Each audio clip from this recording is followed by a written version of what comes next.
So continuing on with all these reviews that I'm doing in 2021, we're going to be talking about none other than the Xiaomi Mi 10 and seeing how it holds up in 2021. Now, the Xiaomi Mi 11 just came out, funny enough, and I haven't been able to get my hands on it yet because it's not really sold publicly in my country. But regardless, hopefully by the end of the year I'll get one. But the Mi 10 was a phone that came out a year ago, and surprisingly, these things have gone down in value quite a bit. I'm actually pretty surprised, and they're pretty easy to pick up on Amazon as well. Now they're still pretty expensive in a lot of other places, so I'll find the cheapest ones that I can find on Amazon, link them down in the description below. You can get them from there and help support the channel at the same time. Now on the front of the Xiaomi Mi 10, we have a really surprisingly good 6.67 inch Super AMOLED display, and it's a full HD panel, not 1440p, but I think for the most part, for the price tag that this phone was, I actually think it was a pretty decent price tag for sure. Now the best thing about this specific panel is, first of all, there's not a lot of bezel around it. It's a hole punch display, and it really does give me the facade of something like a OnePlus 8 kind of design, but it seems like there's less bezel on this thing overall. Now it is a curved panel as well, which I love. I love having curved panels. That's one of my favorite type of panels for sure. Now I do kind of like a flat display, but there's pros and cons for both at the end of the day. Now when you look at the bottom of this device, you do have the USB Type-C port, which is great. And on the back, you do have kind of like a frosted back, a little bit. It actually feels really good in the hand. And what's really good about this type of device, which, a lot of devices are kind of bringing nowadays, is that we do have wireless charging, which is great. But we also have reverse wireless charging, which I've said before is one of the most important things I think that are up and coming. No iPhones have it. The OnePlus 8 Pro has it. But I really hope more devices start bringing this type of feature in. I think it's really important. It's one of the most important things a manufacturer can start to bring, just like how I think 8K capability for the videos are also something that's very important. With this specific device, you're getting a really premium type of feeling device, but you're pretty much also getting some cool capability on the back as well with that reverse wireless charging. So in terms of the outside, this phone feels extremely good in the hand. There's no micro SD card slot, no IP certification as far as I can tell, but that doesn't mean this phone is a bad phone or a horrible phone. I think in terms of where it matters, it probably counts, but I really do wish this thing did have a micro SD card slot of some sort, but it's totally okay. Now on the back of the Xiaomi Mi 10, we do have the camera, which we'll go ahead and hit on right now. So it has a quadruple camera setup on the back, which is a very interesting thing to do. They have a 108 megapixel wide angle lens. They have a 13 megapixel ultra wide sensor, then a 2 megapixel macro lens, then a 2 megapixel depth sensor. Now what I can tell you about this type of capability on this device is surprisingly, just like how I stated before, this phone first of all has 8K capability, which as I stated is something that's very important. I think that's super cool. It's kind of impractical because not a lot of people are going to use it, but it is going to be pretty much the norm coming very soon. Not tomorrow, not, eventually, but pretty much for quite a bit of time, it's going to be pretty much the standard, which is something that's really preferred in my opinion. So when it comes down to this camera, I think the quality is pretty good. I think the addition of the macro and depth lenses are something that's not extremely important. I don't think it's necessarily something that, people need for their day in and day out use. I think the ultra wide sensor is a clever thing to put here, but as stated before, I like having the triple threat of cameras. I like having the ultra wide, the wide, and the telephoto lenses. Those things are extremely important in my opinion. And with this device, you're not really getting that type of capability from this phone. You're getting, a really good ultra wide sensor and a wide angle lens, but in terms of the everything else, I mean, it's pretty standard, but I think the features that are in this phone's camera, I think the quality of the photos and videos are extremely good as well. But I think the one area where Xiaomi could really work on is that front camera. The 20 megapixel front facing camera is only full HD video. I think, nowadays, even in 2020, even in 2019, with the iPhone 11s, we were able to shoot 4K at 60 on the front of those cameras.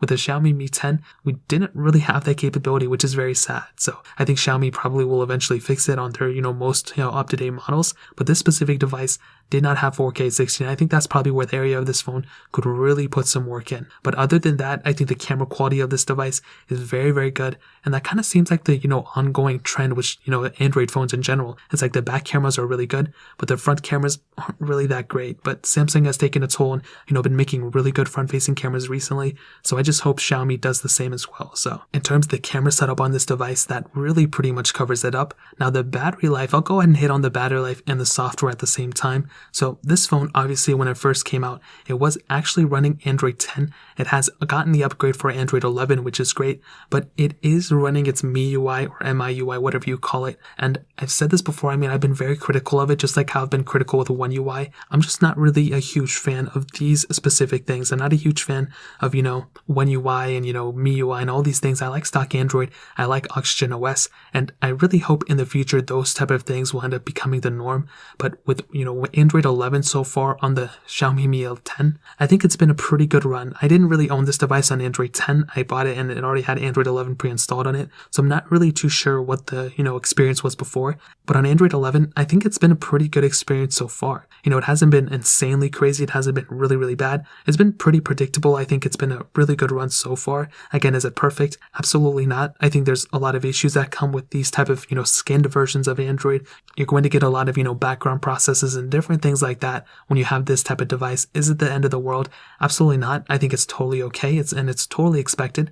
But I really do wish these type of manufacturers would kind of focus more in on trying to, create a better stockish version of software rather than skinning the whole entire thing down. But I think it is what it is. There's nothing we can really do about it. But I actually will say the 4,780 milliamp hour battery inside of it, whether it's on Android 10 or Android 11, has been a really good experience so far. I think the reverse wireless charging aspect is great. I think the wireless charging is great, obviously, but I think that battery size is great. And no matter what version of software it's on, and even though it's pretty scanned and has a lot of different processes running in the background, it's still such a massive size battery that it's not really going to, do a crazy number in terms of, decreasing or increasing the battery health or battery life or anything like that. You're going to be getting an extremely good size battery, an extremely good, life cycle of this type of battery in terms of the software and the mixture with its battery size as well. So in terms of software and battery, that pretty much covers it up. Now hitting and ending off with the performance, this device does have a kind of an interesting chipset. Obviously it's the one that came out last year,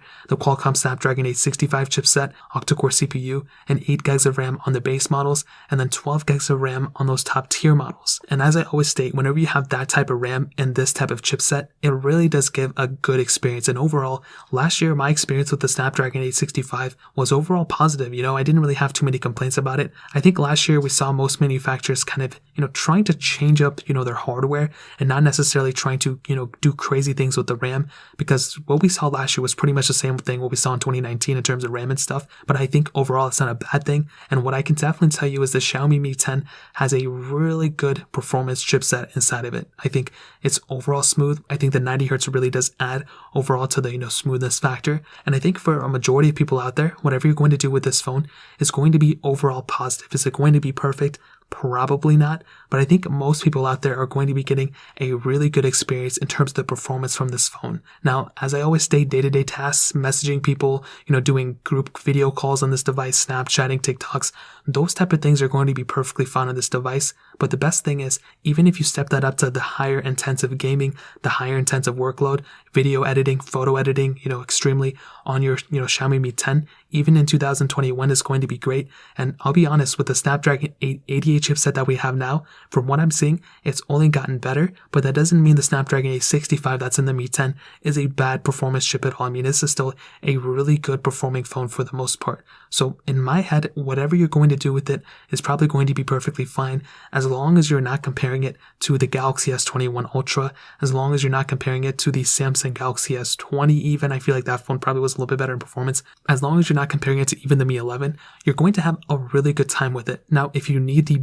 most best performance on any phone right now, then the Mi 11, those type of devices are the best ones to go down right now. But as stated, you're probably going to be better off if you get, a Mi 11 or, Galaxy S21 Ultra, something like that. But the Mi 10 is a really good performing phone still, and I'll definitely tell you it's one of its biggest assets for sure. So in terms of that pretty much covers it up. And to kind of sum up the video and to answer the question, is this Xiaomi Mi 10 still worth it in 2021? Well, this is what I'll tell you. For sure, at the end of the day, the Mi 10 is completely worth it in 2021. It's only kind of become a better deal because the Mi 11 came out and it kind of decreased the prices of the Mi 10. And because the Mi 10 has been out for, a year now, a little bit over a year, I think it's going to it's going to lead to more people being able to access it, which is great. So when you have a device like this, as I stated, you're going to be able to access it pretty easily worldwide. I wish it was available just, easier when it first came out, just like how the Mi 11 is still kind of hard to get. You have to wait a long time and stuff, but the screen of the Mi 10 is great. The battery life and size is amazing on this device. I mean, this is a really good battery life and battery size on this type of device. You're not going to feel like it's a, bad performing battery life or anything like that. The 90 Hz refresh rate is a really nice touch. Reverse wireless charging is amazing. The performance is still really, really good. You have USB Type-C. You have a lot of, good things about this phone. I think the only problem in my head about this specific device is the software. I'm not a huge fan of MIUI, as I stated.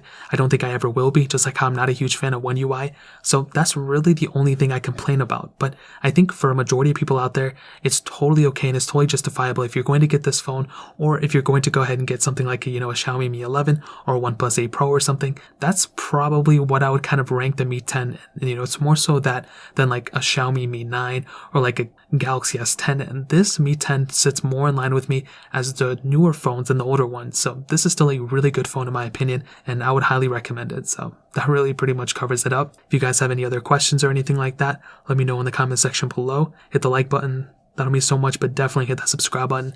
Every single subscriber that we get really does count, so it means so much if you guys can hit that. Check out the other links down in the description as well. My Twitter, my Instagram, my other channels.